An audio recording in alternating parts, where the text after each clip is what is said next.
This episode of Untold Stories is sponsored by Paraswap and Public.com. You'll hear more about them later on in this episode. What is up, everyone? I am Charlie Shrem, and you are listening and watching another awesome episode of Untold Stories, where twice a week together, we get to dive deep with some of crypto's most influential leaders to truly understand how this movement came to be, where we are right now, where we're going, and where we're going in the future. Sometimes we focus on a lot of different topics, and we focus on ones where it's like we're very macro or very general, and then sometimes we get into very specific topics that we've been doing lately. But today, we're going to be doing both because there's a lot of macro things happening in the crypto space. A lot of people are questioning, are we changing over a bull bear markets? It's the end of the year. I actually call this time like the great reshuffling, where people are like reshuffling all their positions because of tax advantages and things like that.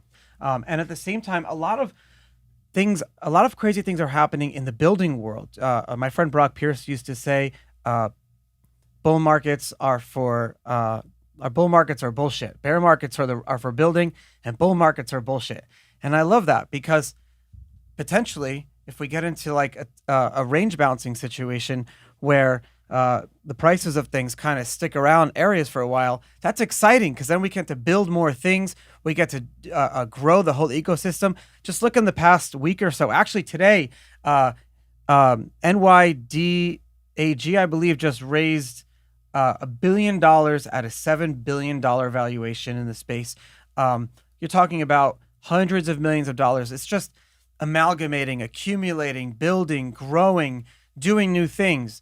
It's happening, and I'm very excited about it. And actually today we have a great guest, Colin Pape. Colin, thank you so much for coming on Untold Stories and bearing with some of the technical difficulties or whatever. My pleasure, Charlie. It's awesome, man. Great to be here.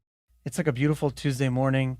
And, you guys at Presearch are really taking on the non-lowest hanging fruit, the opposite. And you're going after search. And as everyone knows, search has not really been changed since we were, kids just getting started on the internet. Can you tell us why? Yeah, I mean, search is incredibly influential. It's the most used utility on the internet. It's kind of an access point or a gateway to just about everything. And the economic value is really unmatched. Google generates more than $100 billion a year in revenue off these basically simple little text ads. For me, why we got into it, I've got another company called shopcity.com. And back in 2011, we had done some partnerships, in particular one in Silicon Valley with the Mountain View Chamber of Commerce and a local newspaper there called the Mountain View Voice, and the city of Mountain View to run shopmountainview.com. And we ended up waking up kind of one day in July of 2011, and all of our websites were somehow on page 8 of Google.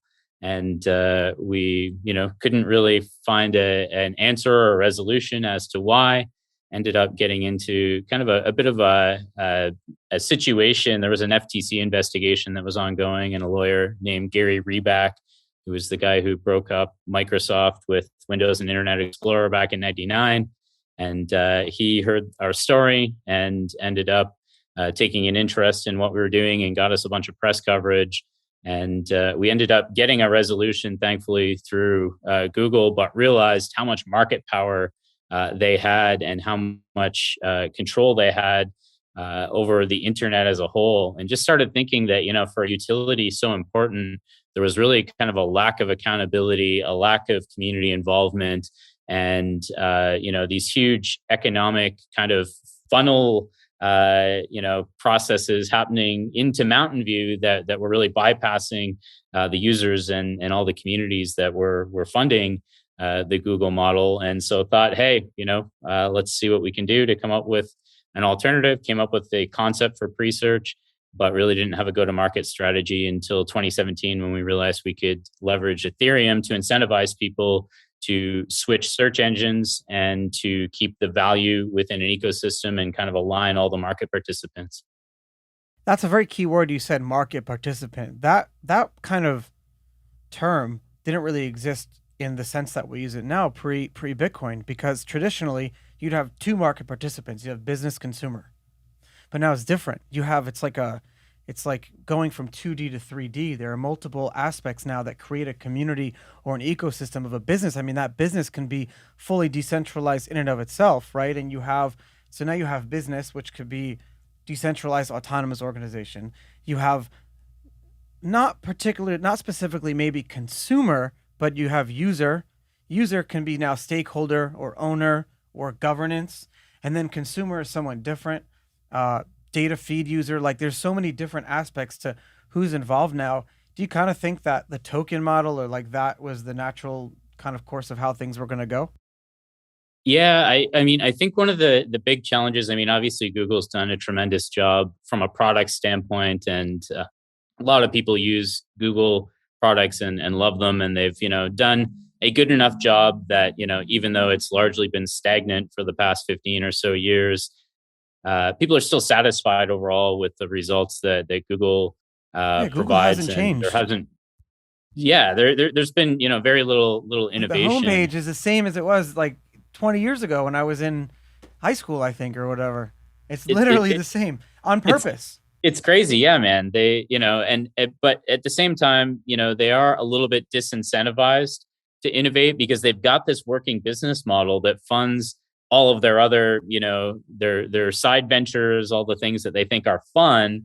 And so they kind of don't want to disrupt that. But I think one of the underlying challenges with Google is really just the overall structure. So we still kind of think of Google, and they've largely maintained the branding around it being kind of this quirky academic project, which is how it started.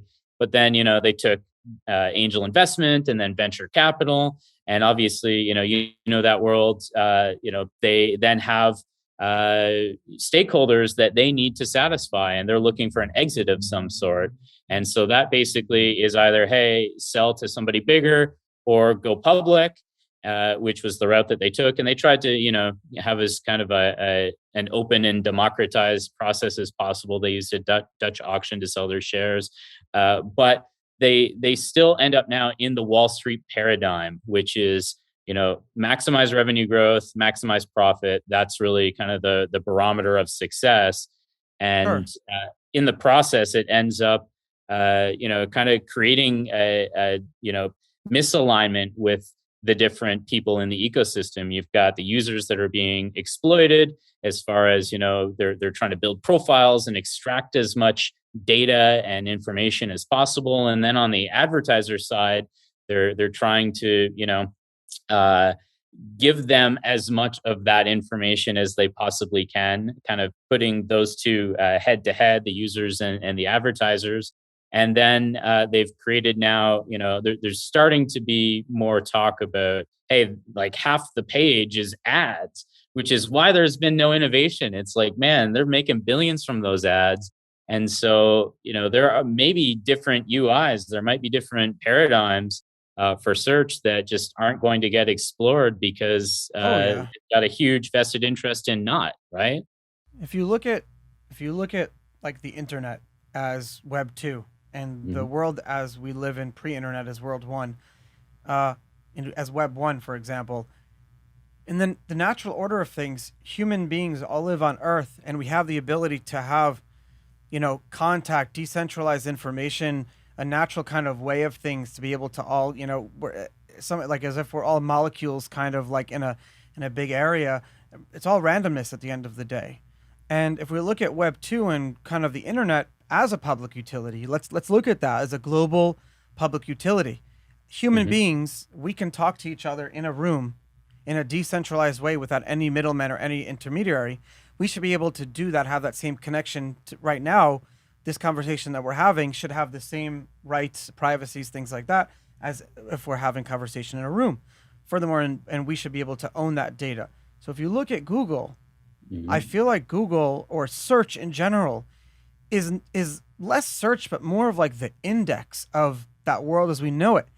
And to have that company be so old and closed minded and small And the ability to, like, within one decision, ban like crypto ads, which they did a few years ago, and hurt hundreds of thousands of individual investors. I mean, I know people who that started when Google and Facebook banned crypto ads a year and a half or 2 years ago. That literally, that single handed, that day started the bear market, and that we went through. And I know people who lost their lives because of that bear market over that stupid decision that Google and Facebook could have made better ones. And we hate Facebook now. We're going after social media. We're changing it. Twitter's doing an amazing job, decentralized applications, but no one is touching search. It's just not looked at ever. But it's the most fundamental thing. It is, and like you said, it's definitely not the low hanging fruit. And Definitely not. I'm certainly not qualified to be the guy that decentralizes search, which is when we wrote our white paper and when we brought the project out to the public, we basically said, look, there's a problem.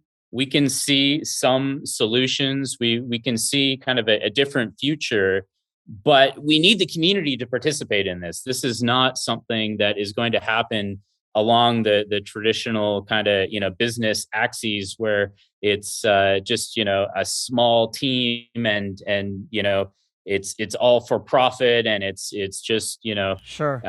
there to And the replace profit Google. is advertising. That's my Yeah, biggest thing. we Yeah. don't want another Google. We want something where ultimately we're building almost like a coordination market where there's a framework where all these different market participants can come in.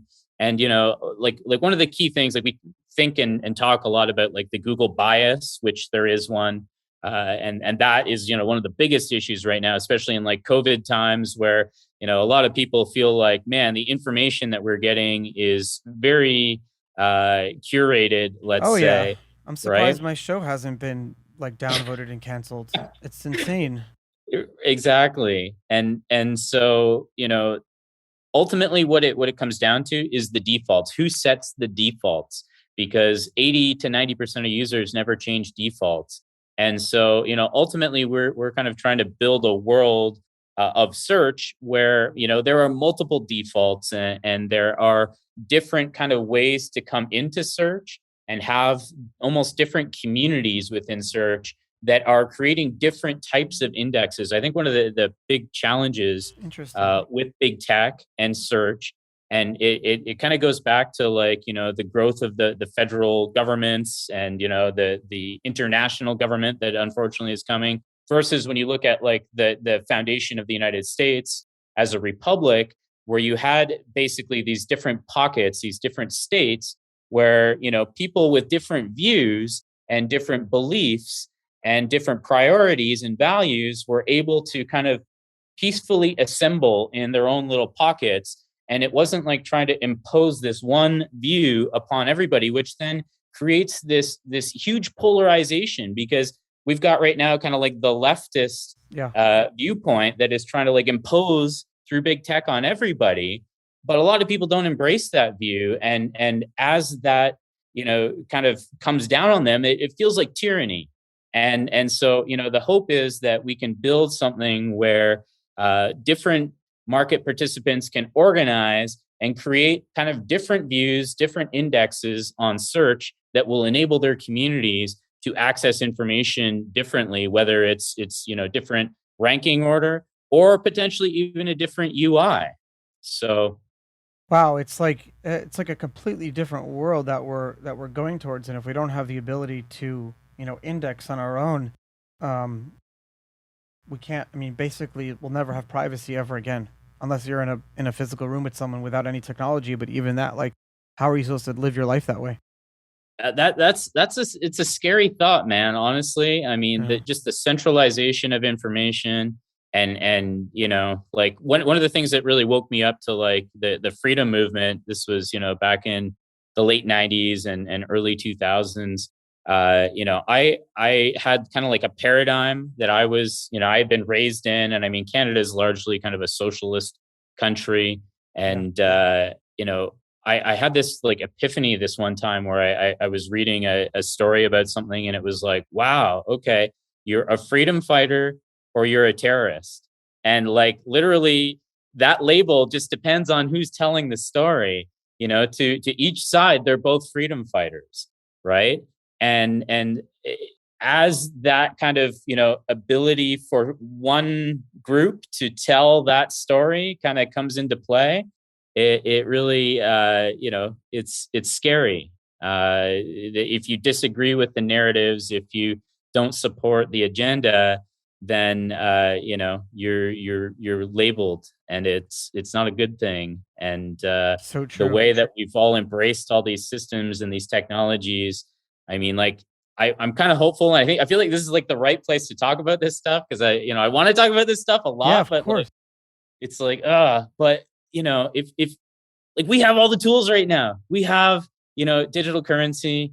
We just about have an alternate internet, with Starlink potentially, which is interesting, even if it's just like a backup. Yeah. Uh, you know, we've got kind of this awareness, and we've got this kind of catalyst event, COVID, vaccine mandates, travel restrictions, all this stuff. Like, how much do we, you know, try to change things now while we can? I don't know. We have to not just convince the older generations, but either convince them or continue waiting and continue building what we're building. And, you talk to the younger generations, they're brilliant. So the younger generations are smarter than I was ever at that age. Mhm. And so these younger generations that are really coming up of age now, uh, they're brilliant because there's a lot better discovery for talent in the world today. So growing up, if you were brilliant in a specific subject, I mean, unless you see like in a movie, like what's that movie like where Tom Hanks is like writing math algorithms on the wall in the 1980s, like the Dead Poet Society or whatever. I don't know if Yep. it's like unless you're that. I mean, they make movies about stuff that never happens. That's what I was always tell my friends, because Yeah. I'm in the film industry too. But Yeah. I forgot what my train of thought was with this. Being discovered and Oh yeah, having so access. so Yep. you had problems with so nowadays I talk to a lot of young people and they get discovered easier. So Mhm. you have uh kids who can be in the first, second, third, or fourth grade, and the amount of aptitude and the training from the teachers. That's why we need to be teachers and nurses. We need to be like treating a lot better, and those they are the real freedom fighters actually, teachers and doctors and nurses when it comes to anything. But so I think that to answer your question, I mean it's like close our eyes and wait and continue building and doing what we're doing now. Yep. I think, as far as, yeah, just, working towards that, like, parallel system almost, and like, we do have to paint the picture of what the future can be, and how things can be done differently, and build actual working products and working platforms and incentive models, and kind of just keep doing what we're doing. And yeah, hey, if we're coming into a bear market, which I still don't know. I'm totally on the fence about it. I But know I I mean, like to I like to plan for the worst and hope for the best. So I like people call me up and say, "What's going on with Bitcoin?" I say it's going to zero tomorrow. yeah, I just get hey, man, if happiness is the gap between reality and expectations, you just set your That's what expectations it so is. low. Everything is about expectations.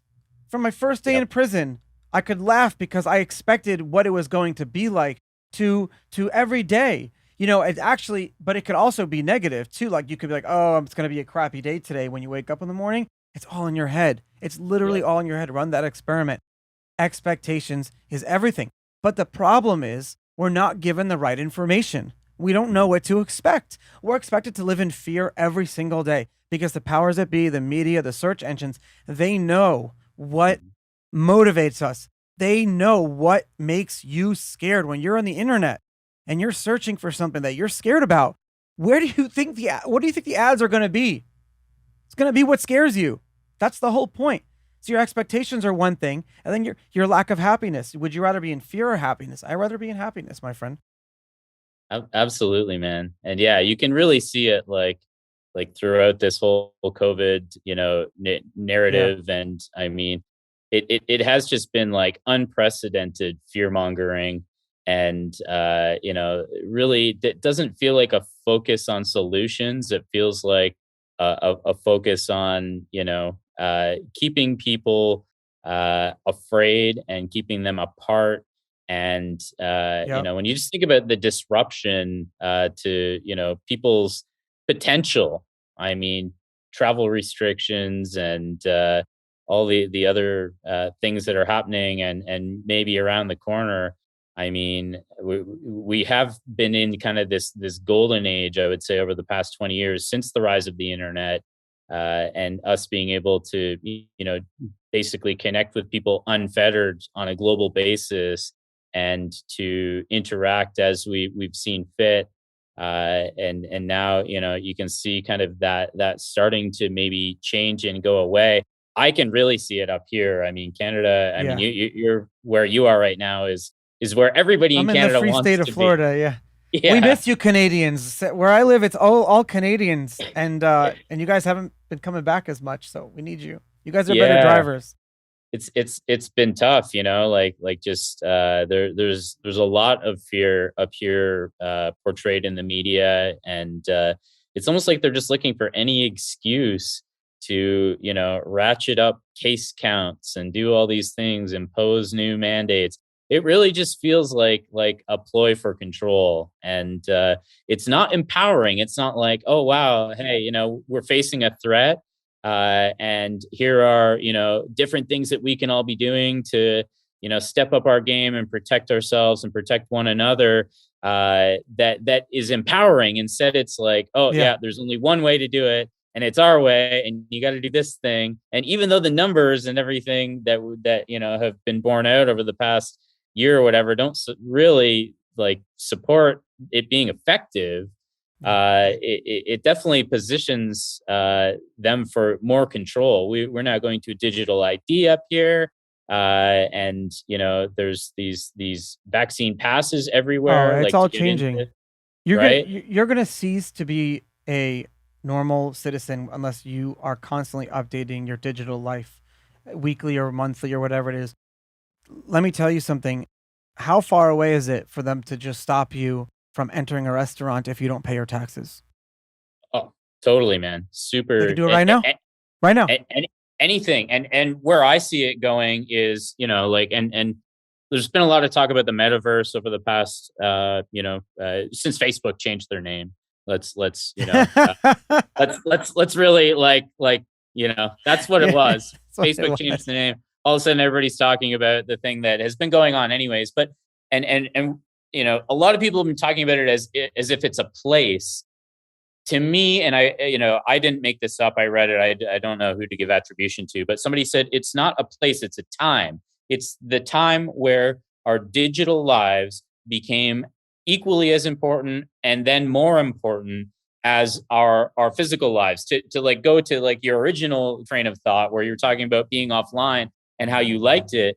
Well, COVID, like before that, if you wanted to speak at a conference, if you wanted to go meet, movers and shakers, like there was still a tremendous advantage to being there in person. Yeah. And you could do a lot of stuff, like a lot of introductory stuff digitally, but it all of a sudden through COVID kind of became like, oh, that's the only way to do it. And now a lot of people are viewing like that physical connection as it's secondary. Oh, if I can't just do it through Zoom, like what we're doing right now, then yeah, I guess I'll go and do something physically. And so to me, the metaverse is kind of like this. It's almost like the singularity. It's like a point in time where we have prioritized digital. And so if you think about what you just said about you can't get into a restaurant if you haven't paid your taxes. Well, what if it's you can't get onto Google? What if it's you can't get onto Facebook? What if it's you can't get into your online banking or any of these other Sure. services? And maybe it's not just taxes. Maybe it's, hey, you didn't like the appropriate thing on Twitter. Now you've, and like this is being done in China. This is the China social credit system. So I mean, there's a huge precedent for it Albert already. Einstein would be totally all head over heels with like the metaverse and crypto and everything because it would like reignite his whole experiment on the question of like what is time. That's something that I've been studying since I was in university. I would write papers on it all the time, just trying to Mm, study different concepts of time, and I always wanted to know, like, has time or our concept of time ever changed over the course of humanity? Like, if you look at, I don't believe in like the Bible as a spoken word or whatever of God, but if you look at like why 7 days was a day actually a day as we know it today, et cetera, et cetera. And if you read like Einstein's work and he talks about time, he kind of asks the question like, is there some magic, just like pendulum that's like an atomic clock or some magic kind of clock that all the universe and galaxies subscribe to? And the Mhm. answer is no. Time is relative. And so I think, like you talked, that watershed moment. Oh my God. And I wish I was a physicist or a scientist because I would love to study more of this stuff. But that watershed moment, I think, and I completely agree with you, is because when solved the Byzantine generals problem and you could decentralize time. So time doesn't Mhm. need a single oracle now. And time Mhm. can be, humanity can submit to what that time is. And because of that, that metaverse now can exist on a blockchain where time is kept constant. And so when you turn off the computer game, you're not waking up the next day and seeing the game continuing where you left it off. It's the exact same time that you experienced in the world offline. And so when that was possible and you start to see worlds and Decentralands and things like that where time continues in a decentralized way, I mean, that it just completely changes everything. That's the metaverse right there. Yep. Yep. I wish I can study and talk about time more. I keep like getting up to my own limitations on my own knowledge, and it's frustrating lately. I wish I can go back to school. It's interesting, right? I mean, it's the most important thing in our realities. It's was reading something a couple of weeks ago, and it talked about like, okay, so Warren Buffett has $100 billion. He's also 91 years old. How many teenagers would trade places with Warren Buffett, even though he's got 100 billion? Nobody, because he's cash rich and time poor. Oh, I And like, so yeah. time is really like the number one currency. Have you seen the movie In Time with Justin Timberlake? Yes, when I was much younger, like much longer time. That's when the stopwatch movie. Oh Yeah, no, yeah, yeah, yeah, it's where it's like on their wrist, yeah. and And he has the watch, and he can stop time. I was a kid, and I watched that movie. it's such a great movie, and it is really, I think, representative of Oh yeah, how we end up operating within society, just with kind of the limitations on ourselves as individuals, and what we can do, and time basically being kind of that primary factor. So yeah, it's interesting that you've got a background and an interest yeah. in it. One of the things that I learned going to prison um, all those years ago was that I was trying to grow the Bitcoin ecosystem and enrich myself. And due to my actions, I became time poor. And I was sitting in prison for a year and a half. Shit, I lost a year. And when I'm older, I'm gonna be cursing myself. I'm gonna wish for that time back. So I vowed to myself to never waste time, don't have arguments over like facts that don't exist yet, things like that, but also like to be time rich. And to be time rich, you have to choose how you want to spend your time every single day. So if I will choose to work, if I choose to do something that I want to love to do, it's because I want to use that time because it's my time. I own my time. I choose my time. And so instead of looking at time as a means to money, look at money as a means to time. And so you talk about Warren Buffett, that 91 million, that's not worth anything to him, really. Well, maybe because he'll be able to pass it down and make the world a better place for a lot of people. And he's probably a very charitable person, so I don't want to talk bad. We're just using him as an example. But I mean, it's a great point. 91 years old, 91 billion. What would you do? I wouldn't. Yep. Yeah. And really, so I mean, like, you've experienced it, like being in a place where your time is controlled. I mean, like, really, freedom is the ability to use your time as you see fit. And that I think is what I hope throughout all this. we're able to use these technologies and these networks of people and the financial resources and the human capital to build a world where younger generations and children who are relying on us to not screw things up for them, that they have a world where they still have the freedom to control how they're spending their time. And I mean, if you look at over the past 50 to 100 years, we've gotten a lot of convenience, and we've had an increase in comfort, but the way that we're spending our time and the way that many people are forced to spend their time to kind of maintain those things, it does sometimes interfere with their ability to be creative with their time, and to not live on somebody else's schedule. So yeah, it's going to be interesting to see how everything kind of evolves as we go.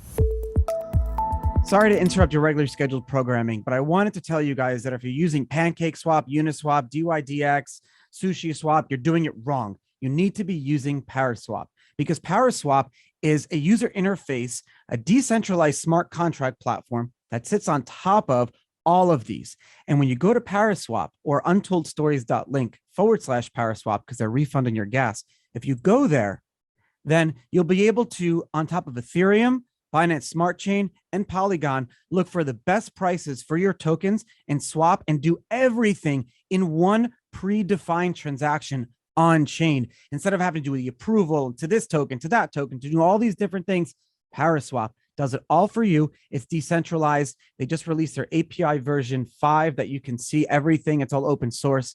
Very cool stuff. Untoldstories.link/Paraswap. If you're using any of the other decentralized protocols, you're doing it wrong, because you need to be using the routing, beautiful Paraswap routing system, and it's fully decentralized too. It's gorgeous. I'll talk to you guys soon. We're all used to investing in different types of cryptos, and we know that you can buy as little as $1 worth of any coin or token, but you can't do the same thing with stocks, bonds, and ETFs and all those other like traditional assets. And then if you can't do it all in the same place.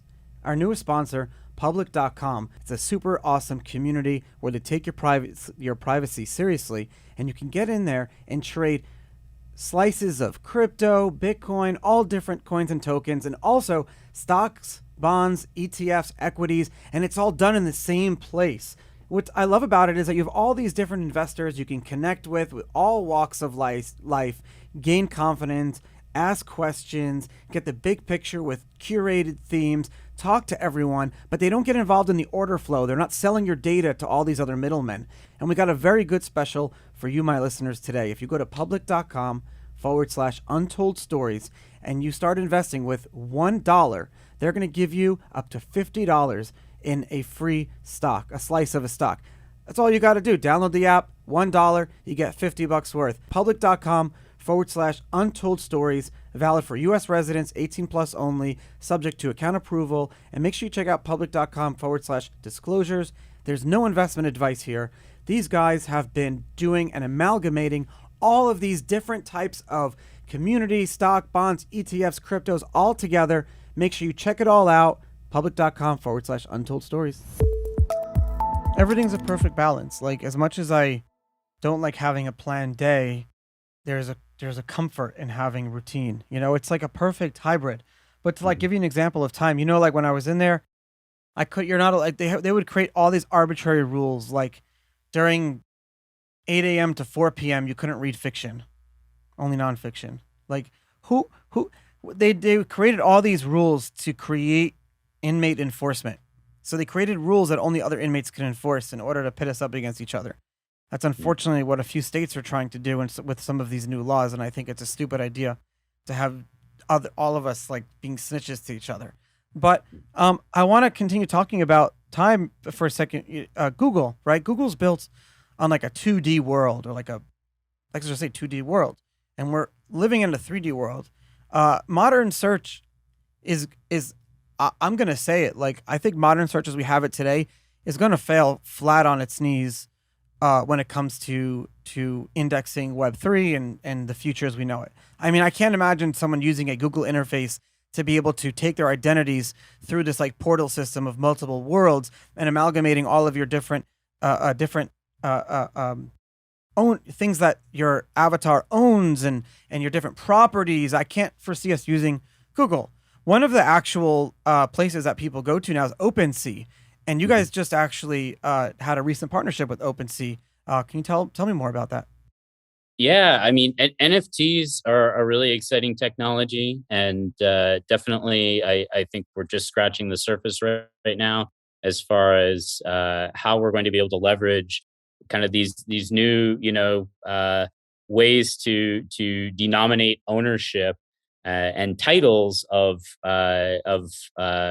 assets, as well as just kind of uh, these tools to uh, almost serve as kind of like a proof that you Yeah, were in attendance, a proof of participation, and that then can unlock different opportunities in the future. And so the way that we're seeing it right now, I mean the interface is likely going to need to interesting. evolve, and so much of these different assets, I mean, they are non-textual, which is really like we're kind of coming primarily from like a text-based internet. And yes, the video has become absolutely huge, and really the number two search engine in the world is actually YouTube, also controlled by By Google. Google, yeah. But you've now got this kind of like new paradigm where you've got these different ways to represent these assets. And so what's really exciting with Presearch, we have this community package platform, and it enables anybody to basically go into our GitHub account, and you can build kind of these on-page UIs like Google has them for all your common stuff, sports scores and weather and things like that, where it has like a on-page result pane. And so, I mean, we're trying to basically find the key use cases right now, and either incentivize others to build them or build them ourselves. But ultimately, through OpenSea and other marketplaces and other platforms, where we have access to this new world of information, you can just imagine some of the ways that we could visually represent these different pieces of information, and enable people to really kind of like think about like going to a wallet that is right now, Yeah. let's say the best way to access it might be Etherscan, which again is kind of text based. But like, what if you could go deep into the assets within that wallet, and then start representing those on like a kind of a different visual plane, where Yeah. you can go and grab the source image from IPFS for the NFT. You can go and bring up the logo for a project that is being held tokens for, and you can start to like build out this like whole different way to visually represent these assets. I mean, it's kind of a whole new paradigm. And yeah, Google, I would say, isn't really set up for it. I don't know that that they're obviously they are taking some interest in it, but I think it's like a lot of big tech, it's kind of like reluctantly or begrudgingly, because they already have all the control and all the loot and all the everything Yeah. within their own ecosystem. So as we start going and building these Web3 UIs, all it's doing is decentralizing kind of their existing stranglehold on control and resources. So like, again, there's kind of like a misalignment with the incentives of the different participants. You're And right though. You That's a great example for people to understand though. Like Google right now doesn't index our whole world. Like right now crypto, it's mm-mm, how do you can't use Google to just do what you do. You have to go to a lot of places. So you go to Etherscan for one thing, CoinMarketCap for another, reading and writing contracts, doing swaps on Paraswap. You're doing all these different things in all these different places. And that's one thing. Fine, they need to be brought together, but it's not happening. It's impossible to do. So I do agree that everything's kind of like as you hit the hammer on the Lego house and it's falling apart, but it's kind of coming back together now. yeah, and to me, what's exciting is like we don't. I've heard a lot of like decentralists talk about, oh, we're going to be like the decentralists to rule them all. And even like some, Bitcoin maximalists. I mean, honestly, like I hear some of the talk and it's like, Yeah, I get it.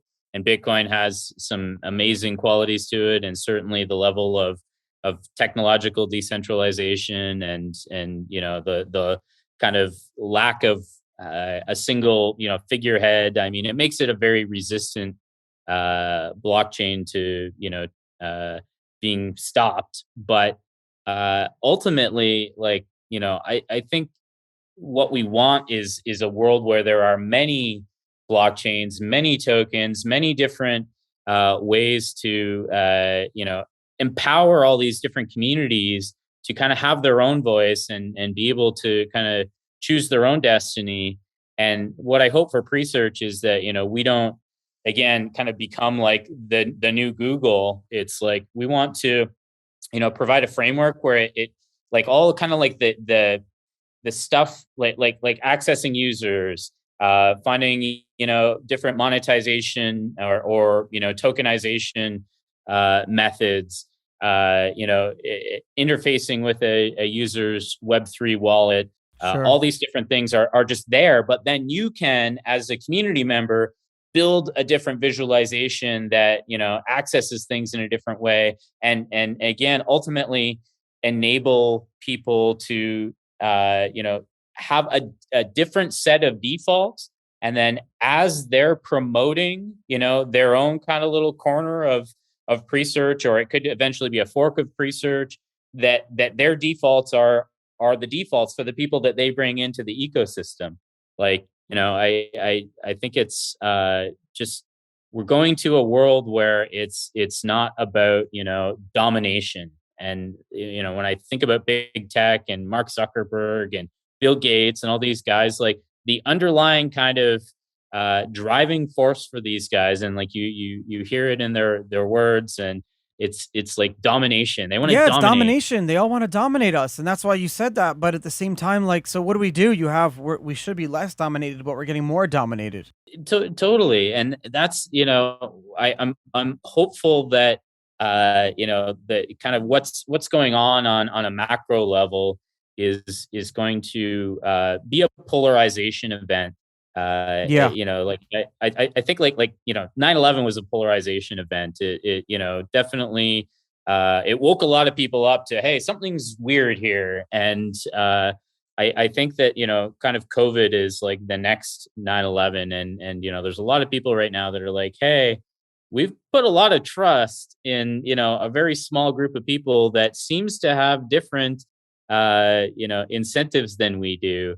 And then people start looking for alternatives, and then they stumble upon different ways to do things. And then ultimately, as those start to get critical mass, and they've got an influx of resources and attention, and then you see the real innovation. And ultimately, if it's built on principles of empowerment and liberty, then I'm hopeful that the platforms that are being built in Web3, and largely ones that have just kind of a token at the heart of the ecosystem, that is the unit of value that kind of aligns all the participants, that we're going to see some really amazing new ways to do things, and to control our own destinies. Colin Pape, founder and CEO of Presearch.io and ShopCity.com, and you guys have like 8,000 other domain names of like Shop Palo Alto and Shop this city, like Shop New York, Shop Boston, and everything like that. So that's really cool, and I'm very excited for what you're doing on not just large scale, but also the small scale, with kind of pushing for small businesses to continue growing. So thank you for that. Thanks, man. Really appreciate the opportunity to be on, and yeah, keep fighting the good fight. It's a wonderful show. It's whenever we finish a show and I have like thoughts and I think about things, uh, I don't want to be time poor. I want to be time rich. Um, so I believe that like a really good motto is uh, using wealth to make yourself time rich, not using time to make yourself wealthy. Like you have to always kind of keep that all over your house, keep that in the back of your head take it from someone who lost years of his life. Like it's not worth it. Thank you so much, guys, and I'll see you back in a few days on Untold Stories. I can't believe it's like almost 2022. I don't even know what year it is anymore. I'll see you later. Thank you so much.